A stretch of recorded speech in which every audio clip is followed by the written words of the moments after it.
Bismillahirrahmanirrahim. Assalamu alaikum. Ici, on va parler de la forme trigonométrique et la forme exponentielle de la série de Fourier.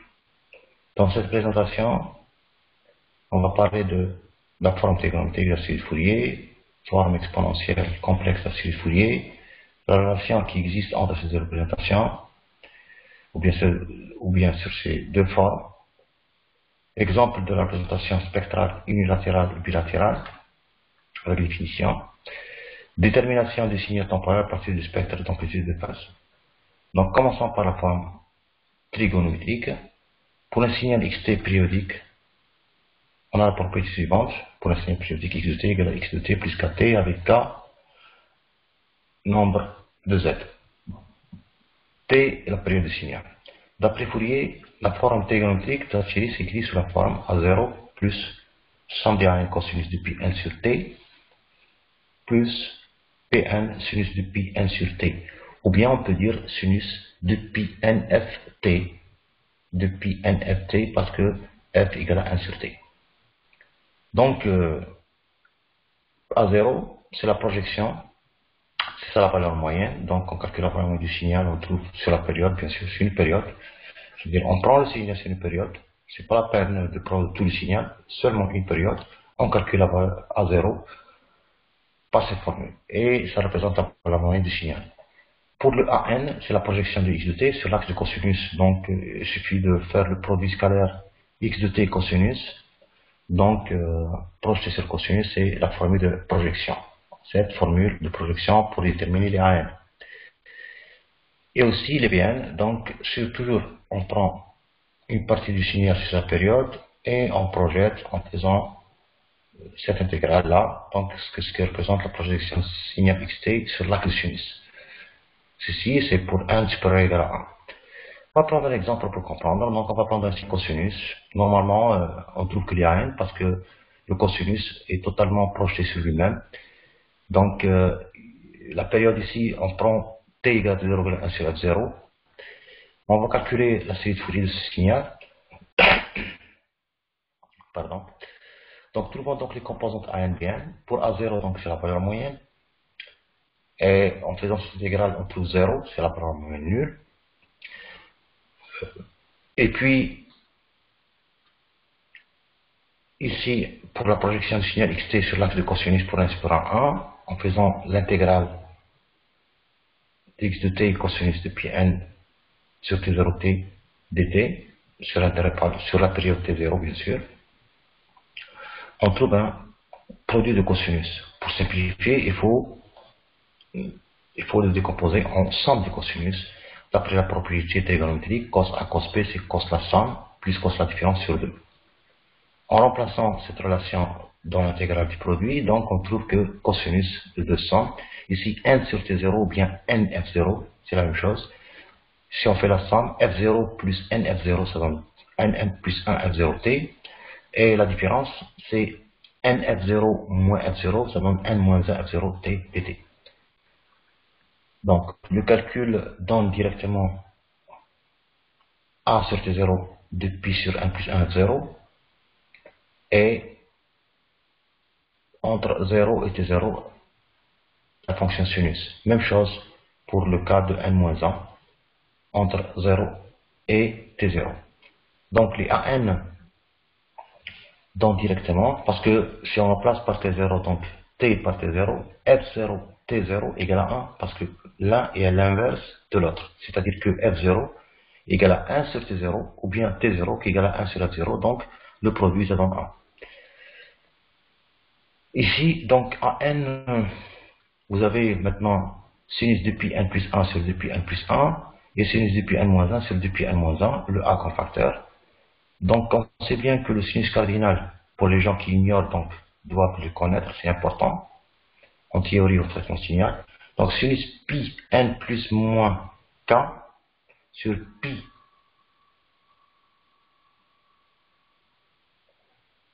n plus moins k donne sinus cardinal n plus ou moins k, et dans ces conditions, égal à 1 si n plus ou moins k égale à plus ou moins k égale à 0 si n plus ou moins k. Donc, dans le cas, bien sûr, où n et k appartenant à z. Alors, ici, on a 2pi, donc 2n plus 1, sinus cardinal, et 2n-1 pour sinus cardinal. Puisque n est supérieur à 1, on voit que on prend seulement ce sinus, l'autre non, parce que ici, ça devient nul, quel que soit, mais seulement ici, lorsque n égale à 1, vous avez sinus, alors sinus cardinal à l'origine égale à 1, donc multiplié par a, ça donne a. Donc ici, a n égale à a, et si n égale à 1, et 0 pour n égale à 1, cela veut dire qu'à la fréquence f0 égale à 1 sur t0, la projection du signal sur l'axe du cosinus égale à a. C'est confirmé. Donc pour les Bn, normalement le cosinus est un signal pair, donc sa projection sur le sinus est nulle. Mais quand même on va vérifier que les Bn sont nuls. Donc vérifiant ces valeurs-là, les Bn c'est d'après la projection du signal sur l'axe du sinus, on projette, on trouve le produit cosinus-sinus, on exploite la propriété sinus A cos B comme sinus somme, sinus plus sinus la différence, et on intègre donc les Bn sinus de pi 1 plus 1, comme tout à l'heure. On a cité déjà, plutôt comme auparavant, on citait que f0t, lorsqu'on remplace t par f0, ça donne 1, donc ça simplifie. Moins cosinus, l'un pour 2n plus 1 et l'autre pour 2 pi n, facteur de n moins 1. Donc, on voit que le cosinus 2 pi n plus 1 moins cosinus 0, donc 1 moins 1 égale à 0, qui égale à cosinus de pi n moins 1 moins cosinus 0. Donc, ça confirme que bn égale à 0. Et c'est-à-dire que la projection du signal sur l'axe du sinus est nulle. C'est vérifié. Pour une autre formulation trigonométrique de la série de Fourier, on peut rassembler le cosinus et le sinus sans phase par un autre coefficient, rassemblant les deux, coefficient A et Bn, qui est Cn, et une phase entre ces coefficients, noté par phi 1. C'est-à-dire quoi? Si je multiplie ça, donc ça simplifie, on revient sur la forme trigonométrique simple. An cosinus, Bn sinus. Bien sûr, on fait rentrer la racine carrée. Mais si on fait sortir la racine carrée, donc ici on a un facteur qui est inférieur à 1, et aussi les Bn sur le module inférieur à 1. Donc on va appeler le An sur An Bn carré comme cosinus, et le Bn sur la racine carrée An plus Bn carré comme sinus. Et on garde les deux, cosinus et sinus. Donc, par comparaison et par utilisation de la propriété cosinus A cos B, sinus A plus sinus B qui donne cosinus A moins B ou bien cosinus B moins A, puisque la fonction cosinus est paire. Donc, on aura ici x de z égale à la somme de A0 plus la somme de n égale à 1 jusqu'à l'infini de la racine carrée de n carré plus b carré, cosinus, donc si on peut dire que c'est B, ici c'est A qui représente la phase, et cette phase, schématiquement, on peut l'expliquer comme suit. Ici on a les AN, bon, on va réduire un petit peu pour comprendre. Ici on a AN sur AN carré plus BN carré, donc si on voit que c'est l'hypoténuse, les deux côtés, angle droit, donc l'hypoténuse égale à la racine carrée de AN carré plus BN carré. Donc le AN sur la racine carrée AN carré BN carré représente le cosinus phi. Et le Bn sur racine carrée de 1 carré plus Bn carré, donc Bn sur Cn représente sinus phi. Donc c'est clair ici. Et maintenant, si je divise Bn sur An, ça donne quoi? Ça donne la tangente de l'angle phi. Donc phi, c'est arc tangente du rapport Bn sur N. Et c'est pour cette raison qu'on trouve ici arc tangente Bn sur An. Donc phi n égale à arc tangente Bn sur An représente, c'est le spectre de phase de cette série à la fréquence bien sûr correspondante. Pour le cas A cosinus, depuis A0, on a trouvé que tout à l'heure, avant, on a trouvé que A0 égale à 0 et A1 égale à A et Bn égale à 0. Donc, par comparaison, que C0 égale à 0 égale à 0, et C1, c'est la racine carrée de A1 carré plus B1 carré, donc ça donne directement A. Et la phase φ1, parce qu'on a une seule fréquence, qui égale à A tangente B1 sur A1, qui égale à A tangente 0 égale à 0.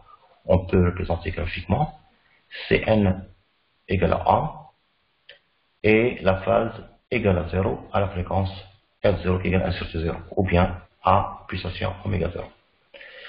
Pour la forme exponentielle complexe de la série Fourier, elle s'écrit sous la forme la somme d'xn exponentielle j depuis n sur t0, ou bien n oméga 0, jn oméga 0 t, et de n moins l'infini jusqu'à l'infini.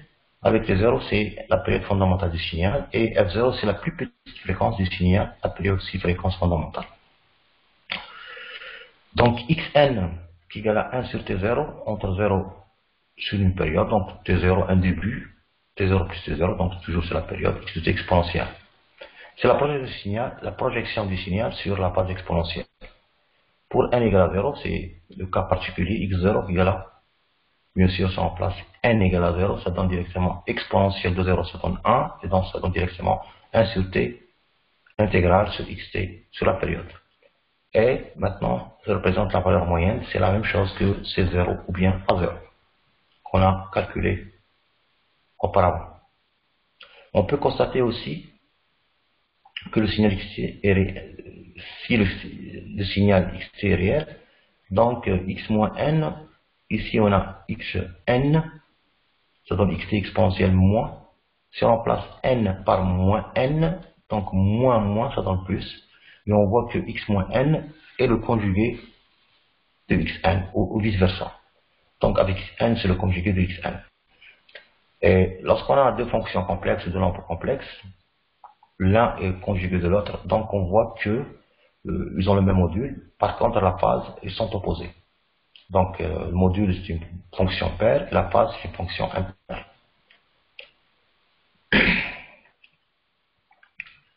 On peut écrire la série de Fourier sous sa forme exponentielle, donc xt égale à x0. Maintenant, au lieu de parler de somme de xn, on va remplacer x1, n égale à 1, x moins 1, n égale à moins 1, x2, n égale à 2, x moins 2, donc n égale à moins 2, et ainsi de suite. Sachant que le xn est une fonction complexe, d'après la formule de l'air, on peut l'écrire sous la forme de produit de module exponentiel le j de son argument. Donc, x de t peut être écrit x0, x1, donc c'est module xn exponentiel j argument x1, l'exponentiel c'est l'exponentiel, x moins 1, même chose, et l'argument c'est moins j argument, contrairement à x1. Et puisque x1, x moins 1 au module sont les mêmes, donc on peut les faire sortir comme facteurs, et on aura la forme générale x2 qui égale à x0 plus 2 fois module de xn, parce que xn et x moins n, c'est la même chose. D'où vient ce 2? Parce que ici vous avez exponentielle plus exponentielle. Exponentielle j alpha plus exponentielle moins j alpha égale à 2 fois cos alpha. Ici, alpha, c'est depuis n sur t, 0t, argument de xn. C'est la somme. Donc ici, on a depuis n sur t, 0t, plus j, plus argument de xn. Par comparaison avec la série de Fourier, sous sa forme trigonométrique, on trouve que x0 qui égale à c0 égale à 0. Le module de xn, c'est cn sur 2. Donc c'est la racine an carré plus 1 carré sur 2. Et l'argument, c'est moins la phase φn qui égale à moins à tangente P1 sur n. Et schématiquement, on peut représenter A1 sur 2 et moins bien sur 2. Donc la phase moins φn, contrairement à l'autre qui est plus φn. Donc le module, l'hypoténuse, c'est an sur 2 carré plus bn sur 2 carré. Et ça donne de xn. Conclusion, on peut résumer la relation entre la série trigonométrique et la série exponentielle est donnée donc par donc xn égale à cn sur 2 exponentielle moins j phi n. Le conjugué, c'est Cn sur 2 exponentielle plus j phi n. Et la même chose ici, 1 demi de an moins j phi n pour n positif et 1 demi de n plus j phi n pour n négatif. Graphiquement, on peut le représenter sous la forme suivante. Pour n positif, vous avez a1 sur 2, puis n sur 2, moins bien sur 2 bien sûr. Et pour n négatif conjugué, donc le réel est même, seulement la partie imaginaire qui sera opposée, qui devient bien sur 2.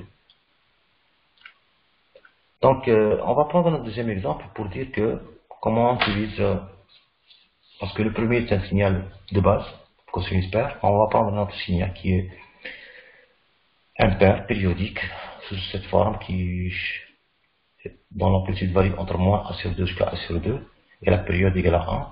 Donc je choisis la ligne droite bleue parce que lorsqu'on veut calculer la transformation de la série de Fourier d'un signal périodique, il suffit de prendre le signal période. Donc il suffit de trouver l'équation du signal sur une période et puis on peut appliquer les intégrales pour trouver. Donc prenons le signal sur une période, par exemple entre 0 et 1. Comme on peut prendre entre 0 et 2, l'essentiel que le signal est défini début fin. Et début ici, le petit t0 égale à 0 ici. Et t0 plus t, donc 0 plus t0, donc c'est 0 plus 1, ça donne 1. Et pour cette raison, on trouve l'intégrale entre 0 et 1 qu'on va voir par la suite. Donc prenons le signal entre 0 et 1 qui est représenté par la droite bleue. Sur ce signal-là, donc il faut trouver l'équation de ce signal dans l'intervalle 0 et 1. Et on trouve que égale à t moins 0,5. Parce que si on place t égale à 0, ça donne t égale à 0, donc 0 moins 0,5, ça donne moins 0,5 fois a, donc moins a sur 2. Si on place t par 1, ça donne 1 moins 0,5. Et dans ces conditions, ça fait 0,5. Et 0,5 fois a, ça donne a sur 2. Donc, pour trouver l'équation de droite, il suffit de trouver les deux points. Donc, le calcul de coefficient par la série trigonométrique, on commence à calculer A1 par projection sur cosinus et on trouve 0 parce que le signal est impair. Donc, automatiquement, on trouve que les Bn. Les Bn, donc, projection sur sinus et on trouve moins A sur Πn. Ce qui donne maintenant, en remplaçant, que x de t qui est égal à A0, qui est égal à 0, plus la somme des AN cosinus égale à 0, et plus la somme des Bn sinus, et voilà, représente la somme des AN sinus. Graphiquement, on peut représenter les AN Bn, donc AN c'est nul, quelquefois n, maintenant n1, 2, 3, 4, et ainsi de suite, et pour chaque n, on correspond à la fondamentale qui est oméga 0, la pulsation fondamentale, ou bien la fréquence f0, ça dépend comment on veut représenter. Donc, ici, pour les Bn, donc, on a moins A sur pi. Si on remplace n égale à 1, on aura moins A sur pi, n égale à 2, moins A sur 2 pi, n égale à 3, moins A sur 3 pi, ainsi de suite jusqu'à n tend vers l'infini, ça devient moins A sur l'infini devient 0. Donc, on a pris jusqu'à 6 composantes. Et ensuite, pour représenter et expliquer un petit peu le spectre, la représentation de ANBN. Maintenant, calcul par la forme exponentielle de la série de Fourier. On a x0 qui égale à 1 sur t0, donc c'est la valeur moyenne, nulle. Pour n différent de 0, on intègre et on trouve que moins j, plutôt ja sur 2πn. C'est une fonction complexe en fonction de n, imaginaire pur. Donc son module, on élimine le j et on met le n en valeur absolue. Maintenant, si n est positif, vous avez une fonction imaginaire pure positive, ça veut dire que la phase est pi sur 2. Si n est négatif, donc vous aurez une fonction imaginaire pure négative et la phase moins pi sur 2. Et on peut écrire dans ces conditions x de t, on fait sortir la constante ja sur 2π et maintenant on fait laisser n à l'intérieur parce que dépend de la somme qui est de moins l'infini que plus l'infini à l'exclusion que n soit différent de 0. Graphiquement, on trace le module xn et la fonction de a sur πn, donc, et la phase il y a pi sur 2, moins pi sur 2, tout dépend de n positif ou négatif. Donc, remarque, on va essayer de trouver la relation entre les formes trigonométriques et formes exponentielles. On a calculé auparavant Bn qui égale à moins a sur Pn et a égale à 0 par la forme trigonométrique. Par la forme exponentielle, on trouve x0 égale à 0, xn égale à j a sur Pn, mais on sait bien que la relation entre xn et les Bn est sous cette forme, xn égale à n demi de an moins jbn. Donc n demi de an, toujours 0, moins j, d'accord, et bn c'est moins a sur pn, donc moins a sur pn, le moins ça donne plus, et le n demi, donc on aura j a sur pn pour n différent de 0. Et maintenant, la relation est bien vérifiée. La relation qui existe maintenant entre ces deux représentations, il y a la forme trigonométrique réelle et la forme exponentielle complexe. Donc le signal périodique, période T0, les deux écritures, donc A0 plus AN cosinus, bien sinus. Ici c'est la somme d'XN, ou bien XN GN oméga 0 T. Donc pour N égale à 0, on a la valeur moyenne. Et XN ici égale à 1 sur T sur la période, donc sa projection signale sur la base. Pour N égale à 0 aussi, ça donne la valeur moyenne, comme le A0. C'est la même formule. Pour N supérieur égal à 1, ici on peut calculer les AN, projection du signal X sur l'axe cosinus, et les BN, c'est la projection du signal sur l'axe du sinus.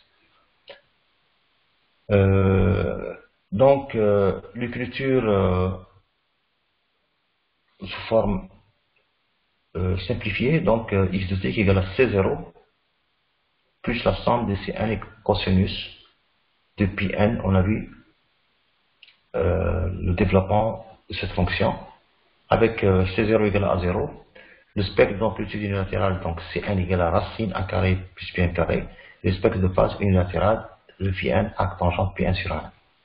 Par contre ici, ici on a x de t qui égale à x0 plus somme de xn. Si on compare avec Cn, donc on trouve que le module xn c'est Cn sur 2. Maintenant on a une phase qui est arc xn, donc qui représente moins phi n. Ici on a plus et on a moins, donc ici on trouve moins j phi n, ou bien 1 demi de 1 moins j phi n si on veut revenir sur la forme trigonométrique la plus simple, pour 1 positif. Pour x moins 1 c'est le conjugué, donc au lieu de c'est moins, ça devient plus, le module, donc, et ça donne 1 demi de a1 plus j phi n pour un négatif. Et on aura aspect d'amplitude bilatérale. Pourquoi on dit bilatéral? Ça veut dire pour les fréquences positives et les fréquences négatives. Donc c'est une fonction paire, donc le module égale à le module conjugué, qui égale à 1 demi sur a1 carré plus b1 carré, sous la racine. Le spectre de phase, bilatéral, fonction impaire, donc argument de xn, qui égale à moins argument de x moins n, qui égale à moins phi n. Par contre, en forme trigonométrique, c'est phi n qui égale à a tangente pi n sur moins n. Ici, c'est moins phi n, moins a tangente pi n sur 1. Ensuite, une application ici pour comprendre un petit peu, s'entraîner, donc trouver la série de Fourier de deux signes suivants par les deux méthodes. Donc, on a parlé tout à l'heure, l'exemple qu'on a vu, c'est concernant le cosinus. Maintenant, c'est à vous de faire avec le sinus, parce que c'est important, c'est la base. Et puis, un autre signal composé de sinus, d'amplitudes différentes, avec la même fréquence. Maintenant, on va voir l'exemple de la représentation spectrale unilatérale et bilatérale. Prenons le cas cosinus oméga 0 t moins pi sur 2 qui est égal à sinus oméga 0 t. Donc, par la forme trigonométrique, on sait que pour oméga 0 1 sur t0, et d'après la forme trigonométrique, donc x de t égale à c0 plus la somme de c1 cosinus de pi n sur t moins pi n. Ici, on a évité le calcul intégral plus pour comparer avec le signal xt. On voit que ici, l'amplitude est 1, ça correspond à C1. Oméga 0, donc n égale à 1, donc on parle de C1. La phase moins pi sur 2, donc plutôt cos oméga 0 t moins pi sur 2, ça veut dire que la phase égale à pi sur 2. Donc ici, pour la présentation, je réduis un petit peu. Voilà, pour la représentation unilatérale, vous avez Cn qui égale à C1 égale à 1, donc ici, et phi n égale à phi 1 parce qu'on a une seule fréquence, et là pi sur 2, c'est pi sur 2. Voyons maintenant le cas, la formule exponentielle complexe, on développe, qui égale à cosinus oméga 0 t moins pi sur 2. Donc le cosinus par formule de l'air, on peut le développer au centre d'exponentielle. Et finalement, on trouve que x1 qui égale à x moins 1, qui égale à c1 sur 2, qui égale à 1 demi, 1 sur 2, et l'argument de x1 qui égale à moins l'argument de x moins 1 égale à moins pi sur 2. Voyons ça. Donc oméga 0 correspond à la fréquence, moins pi sur 2, ça correspond à la fréquence, oméga 0 c'est la phase, moins oméga 0, l'amplitude c'est 1 demi, plus pi sur 2 à oméga 0, et donc c'est clair maintenant que on a ici xn qui égale à 1 demi de Cn, et la phase de xn égale à moins phi n, et pour la partie négative égale à phi 1 bien sûr. Donc ça on l'appelle spectre d'amplitude unilatérale, d'amplitude, et ici c'est le spectre de phase unilatérale. Pour la forme exponentielle complexe, cette forme spectre d'amplitude bilatérale et spectre de phase bilatérale. Donc, comment on veut déterminer le signal temporel à partir du spectre d'amplitude de phase? Donc, ça dépend, spectre d'amplitude unilatérale ou bilatérale. On va montrer les deux. Donc, on a un exemple, Cn d'amplitude 4 à pulsation oméga 0, la phase égale à pi sur 4 à oméga 0. Donc, si on veut remplacer sur la formule, donc on trouve que ici, par comparaison, donc on a évité l'intégrale juste pour comparer. Ici, il y a 4, donc c'est 0 est nul, et on a oméga 0, donc n égale à 1, donc c'est 1 égale à 4, et la phase pi sur 4, phi 1. Pour le spectre bilatéral, qu'est-ce qu'on voit? On développe l'exponentielle. Xn, donc complexe, on développe en module et phase. On remplace x moins 1, x1, moins l'infini plus l'infini. Et on trouve que, ici, par exemple, pour oméga 0, on a une amplitude qui égale à 2.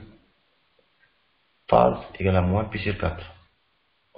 Pour moins oméga 0, on a amplitude 2, phase égale à pi sur 4.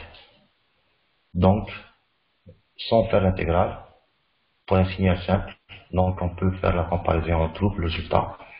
Mais lorsqu'il s'agit d'un signal de forme complexe, donc il faut passer par formule de calcul d'intégrale citée dans le tableau. Donc, pour trouver l'xn, donc il faut appliquer l'intégrale. Et pour x0, c'est la même chose pour la forme exponentielle. Pour la forme trigonométrique aussi, il faut calculer les an et les bn et les a0. La comparaison se fait seulement lorsque le signal est très simple. Alors, voyons maintenant un exemple à résoudre. Déterminer à partir des spectres unilatéraux d'amplitude et de phase le signal temporel correspondant. Puis on déduit celui des spectres bilatéraux d'amplitude et de phase. Alors, ici, on a la représentation spectre d'amplitude unilatérale. Donc, le module, on a à la pulsation oméga 0, on a amplitude 4 avec une phase pi sur 2. À la pulsation 2 oméga 0, on a une amplitude 2 et la phase pi sur 3. Donc, c'est un exemple qui va vous permettre de s'entraîner à comprendre la représentation bilatérale et unilatérale, ainsi que la détermination du signal à partir de son spectre, bien sûr. Ce qu'il faut retenir, bien sûr, la série de Fourier, sous la forme trigonométrique réelle, présente un spectre unilatéral. La série de Fourier sous forme exponentielle complexe présente un spectre bilatéral. Les deux formes sont reliées par des relations citées auparavant. On peut voir le résumé dans les deux tableaux. Il faut, dans ces cas, dans des cas bien sûr où le signal est complexe, déterminer les coefficients de Fourier par ses propres formules intégrales. Aussi, Il faut savoir, à partir des spectres d'amplitude et de phase, de trouver le signal temporel. Et je vous remercie beaucoup de votre attention. Donc, j'espère que je suis arrivé à vous transmettre le message. Si vous avez des questions, des interprétations, des explications supplémentaires, n'hésitez pas à me contacter par mail. Et voilà, salam alaikum wa rahmatullahi ta'ala wa barakatuh.